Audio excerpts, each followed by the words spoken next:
Hi, David here at Reform Physical Therapy and Pilates in downtown Cleveland.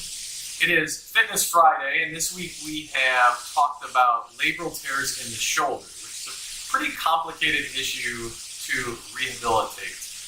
If you choose to do it conservatively, you have to understand that the labrum is not a piece of tissue that has a lot of healing capacity. It doesn't have a lot of great blood supply, and thus it's not able to heal very easily. So there's a few things that I think about when I'm trying to rehabilitate a shoulder labral injury in regards to tolerance for the patient.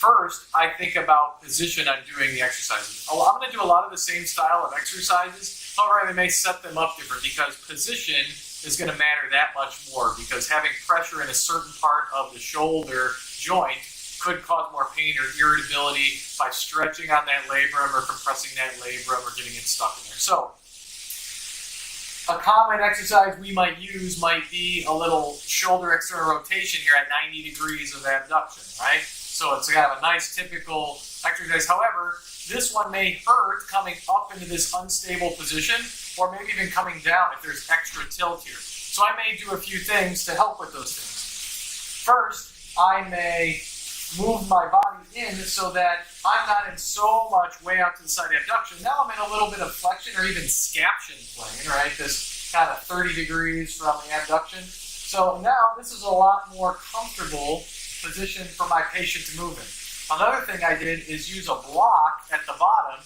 to stop me from over tilting my shoulder if I were to come down. Both of those things can be painful. So I want them to work within a comfortable mid-range and an angle that isn't going to hurt in order to retrain some of those rotator cuff muscles that may have become inhibited because of the pain that they're experiencing. Another thing I like to do is just work in different types of contractions. And I do this with almost all my shoulder patients, especially labral patients. So once again, I may be thinking about doing an isometric, where I'm just kind of holding my position there for a certain amount of time, or even more so, an eccentric exercise. I might use a little heavier weight than this with eccentric.